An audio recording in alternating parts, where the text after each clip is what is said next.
Why did early 80s artists look so different? Why did style become rebellion? When did sound and image become inseparable? And what sparked this revolution in the first place?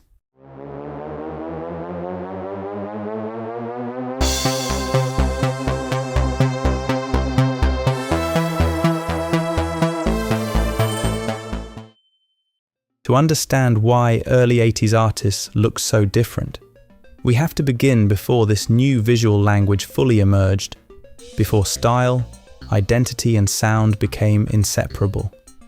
We have to begin in a Britain that often felt tired, divided and uncertain. By the end of the 1970s, much of the optimism of the previous decade had faded. Inflation, industrial unrest and rising unemployment had altered the national mood. The winter of discontent became one of the defining symbols of that moment, a picture of a society under strain. For many young people, the future did not necessarily feel open or inviting. Punk had already given that frustration a voice. It had torn through old rock conventions and challenged authority. But by the end of the decade, even punk was beginning to harden into its own kind of orthodoxy. For some artists, the next step was not to become harsher, but to imagine something else. If the streets felt grey, image could become vivid. If reality felt narrow, identity could be reinvented. If traditional rock attitudes felt exhausted, artists could become elegant, ambiguous, stylized, even otherworldly. That is where this visual revolution begins to make sense. The look was not decoration, it was a response. A generation was turning sound, image and identity into a new language, not rooted in realism, but in invention. And that mattered because this was not simply about clothes or appearance. It was tied to wider shifts in culture, technology, ideas of masculinity, European art influences, and a growing fascination with modernity itself. Looking different was not an escape from reality, it was a way of challenging it. And before that sensibility became associated with the new romantic movement, many of its ingredients were already taking shape through glam, art pop and electronic modernism. The new look did not appear out of nowhere. It was already being imagined. The different look did not suddenly arrive with the early 80s. It was already forming in fragments, through artists who treated image not as promotion, but as part of the work itself. What made this new visual language feel so striking was that it drew from unexpected places at once: glamour, European modernism, technology, cinema, and self-invention. One important thread began with glam. Long before the new romantic movement, artists like Mark Bolan and David Bowie had already challenged what performers could look like. Glam opened a door where elegance, ambiguity, and transformation could become part of artistic identity. Bowie pushed this much further. Through both his glam years and the colder, more distilled mood of the Berlin period, image became something fluid, something consciously constructed. For younger artists, this was less a style to imitate than a permission to rethink identity itself. And that permission was not carried by men alone. Debbie Harry brought something equally important into that emerging language: a cool, stylized play with glamour, irony and persona that helped expand what modern pop identity could be.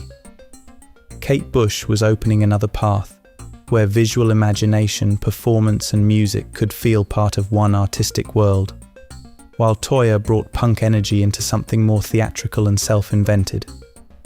In different ways, these artists were not outside this evolution, they were helping define it. A different but equally important strand came through Roxy Music and the wider art school sensibility around them, especially Brian Eno. Here pop was shaped as much by design, modern art and cinema as by traditional rock ideas. Appearance was not surface, it carried meaning. Another path came through electronic modernism. Kraftwerk did not simply sound futuristic, they looked unlike almost anyone else in popular music. The suits, the precision, the controlled machine aesthetic all suggested a new relationship between artist, technology and identity. And between these worlds stood early Ultravox in the John Fox years, where post-punk tension, European imagery and electronic futurism were already being fused into something remarkably close to what would follow. Running alongside all of this was another crucial presence, Siouxsie Sioux, whose visual language carried severity, mystery, and theatrical intelligence that would echo through much of the coming scene.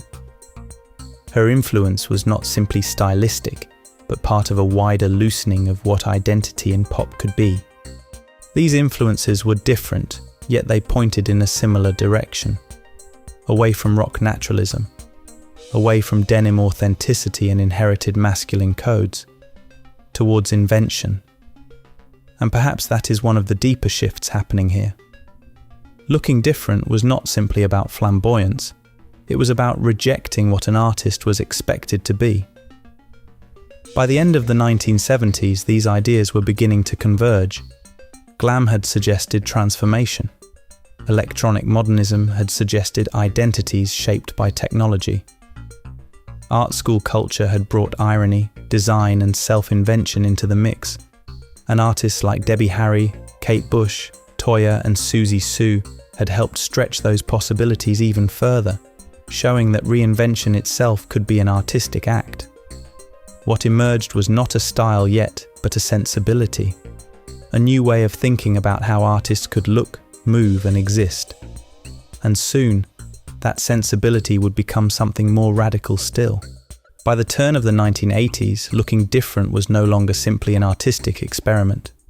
In some circles, it was becoming a form of resistance, because what these artists challenged was not only musical convention, but ideas about identity itself. Britain was entering a more polarized political moment.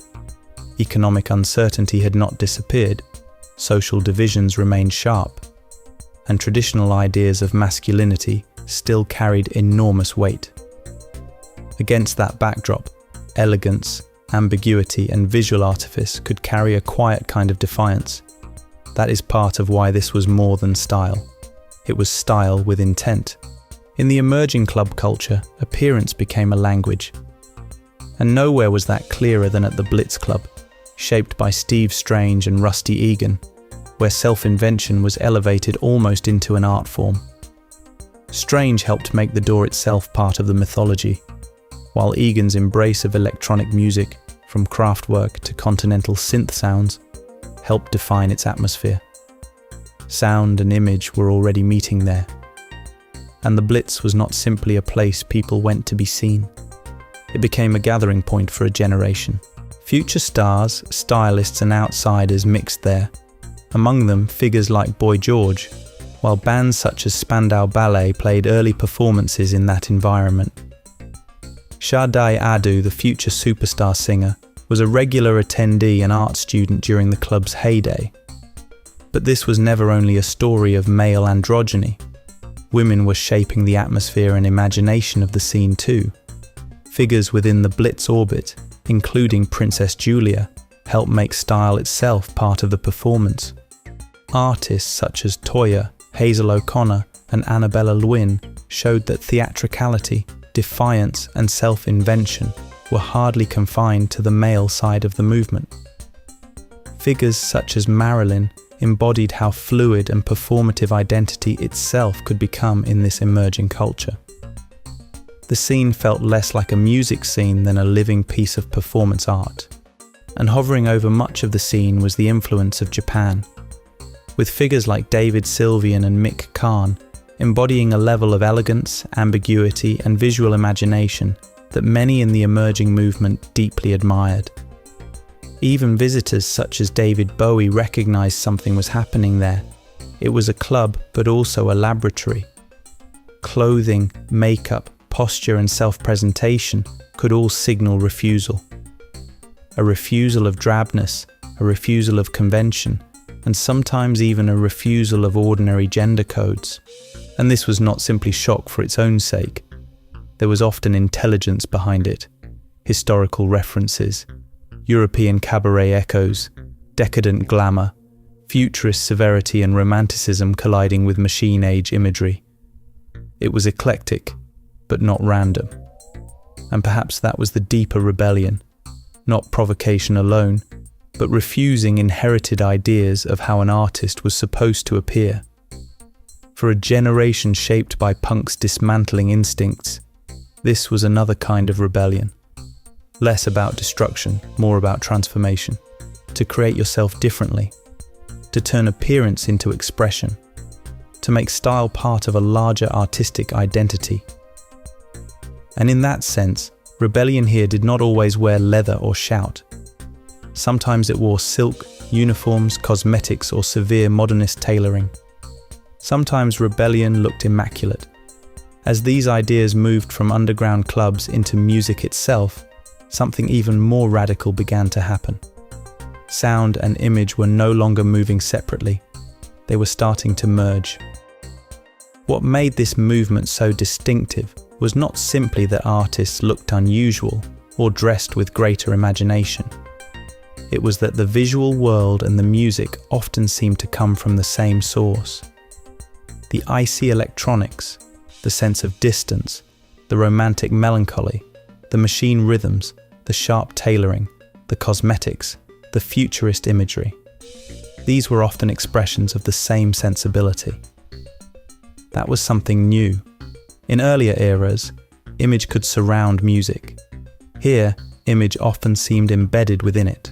You could hear it in Ultravox, where sound, mood, and visual identity felt inseparable. You could sense it in Visage, where music and appearance seemed conceived as one aesthetic statement. With Japan, especially in their later work, sound itself could feel as elegant and elusive as the imagery surrounding it. And perhaps nothing captured this fusion more vividly than David Bowie's Ashes to Ashes, where Steve Strange and figures from the Blitz scene appeared within Bowie's surreal visual universe itself. It was a remarkable moment, almost symbolic. Steve Strange stepping directly into the visual world that had helped inspire him. Influence had become dialogue. That same unity appeared in different ways elsewhere. In early Spandau ballet, romantic warrior imagery, historical references and music formed a complete aesthetic world. In Simple Minds, austere imagery and restless European textures seemed to belong to the same emotional landscape. In the early Duran Duran, many of those ideas were absorbed and pushed toward a sleek modern identity of their own. Even artists orbiting the scene in different ways, such as Adam and the Ants, showed how sound, dress, and persona could become part of a unified artistic statement. And this was hardly confined to male artists. Kate Bush had already made visual imagination, performance, and song feel inseparable, each reinforcing the other as part of one artistic world. Siouxsie Sioux brought a similarly complete aesthetic logic, where imagery, mood, and sound often seemed drawn from the same dark, romantic source. Even Toya, in a different register, showed how theatrical identity and music could operate as one statement. Even albums began to carry this unity. Sleeves, typography, photography, and stage presentation could belong to the same imagined world. That was more than branding. It was artistic coherence. And perhaps this is where the movement moved beyond style altogether. Because once sound and image began reinforcing each other, artists were not simply presenting songs. They were building atmospheres, worlds, and identities. Technology played its part in this too. Synthesizers, drum machines, and electronic textures were not just new tools, they often shaped the modernist visual imagination around them. Machines did not only change sound, they altered aesthetics. That is partly why so much of this era still feels visually and sonically unified in a way later pop often does not. It was not trend layered onto music. It was music and image conceived together. To dismiss this movement as fashion would be to miss what made it matter. Clothes were visible, certainly. Image was visible. But beneath the surface, something more layered was happening, because much of this was really about identity. About using appearance not simply to decorate the self, but to question the self, to blur old assumptions about masculinity and femininity, to borrow from history art, romance, and machines in order to invent other possibilities. That was not superficial. That was imaginative. And often it carried cultural meaning.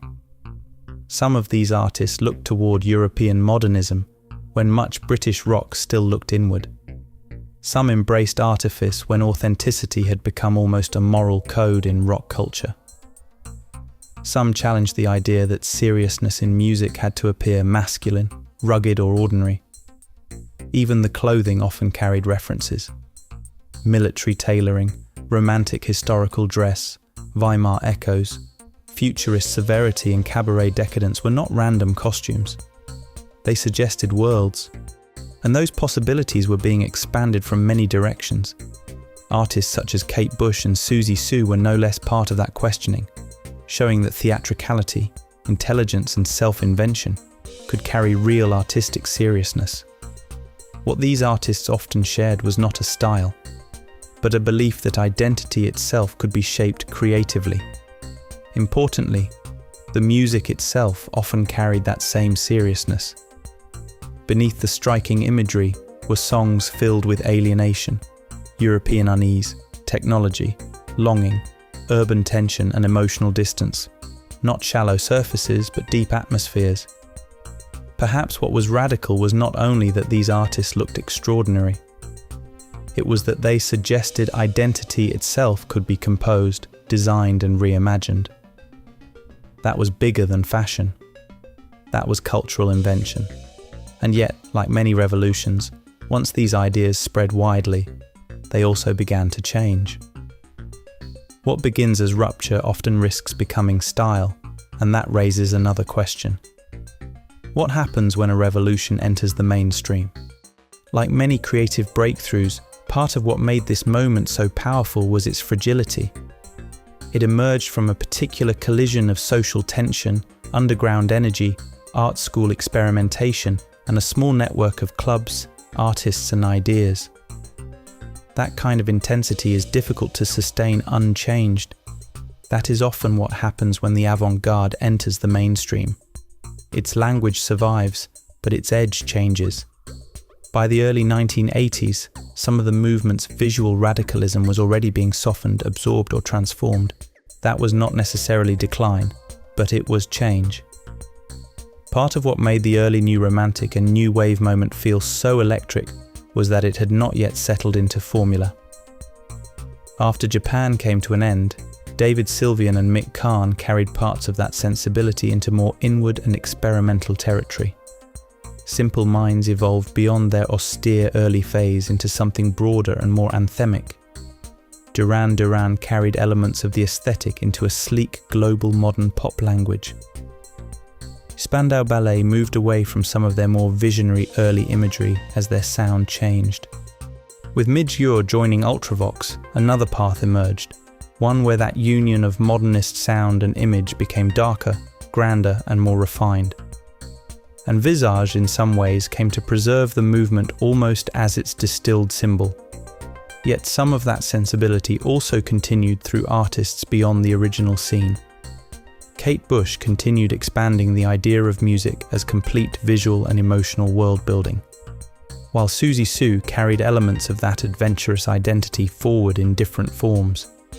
The original scene did not simply disappear, it dispersed. Wider culture was changing too. New commercial pressures, new media, and the growth of music television all altered how visual identity worked. What had once felt coded or subcultural could suddenly be reproduced at scale. And perhaps that is why this brief period still exerts such fascination. It feels unfinished, open and unrepeatable. Not because it vanished, but because it belonged to a rare moment before its ideas were fully absorbed. If this brief movement feels unusually alive decades later, it may be because its influence never really disappeared. It simply moved outward. What began as a small and often misunderstood cultural rupture left traces far beyond the clubs and records where it first took shape. One of the lasting changes was the idea that image could be integral to music rather than ornamental to it. This moment helped establish the idea that an artist could create not just songs, but an aesthetic world, a complete identity shaped through sound, visual language, and atmosphere. It also helped expand what artists could be. Elegance, ambiguity, stylization, artifice, and vulnerability no longer sat outside seriousness in music. They could be part of it. Its influence can also be felt in something broader, the idea of the artist as world builder. That notion, so familiar now, that music can arrive with its own visual universe, its own symbols, textures, and mythology, owes something to this period. And musically, its legacy runs deeper than many realize. The marriage of electronic modernism, visual identity, and emotional atmosphere that these artists explored became foundational for much that followed. Its legacy also lies in how it destabilized assumptions about identity itself. Not only through celebrated male androgyny, but through a broader culture of self-invention in which artists from David Bowie to Kate Bush, from Blitz figures to post-punk outsiders, helped widen ideas of what artistic identity could contain. But perhaps the most lasting legacy was something less tangible: permission. Permission to invent oneself. Permission to resist ordinary categories. Permission to treat modernity not simply as something to fear, but something to imagine through. And perhaps that is why those artists look so different, not merely to shock, not merely to decorate, but because they were trying to imagine other ways of being. Maybe that is what the best cultural revolutions do. They do not only change what art looks like, they change what people think art can be. And that may be why this brief moment, born in uncertainty, still feels strangely futuristic, because in some ways, it never stopped looking ahead.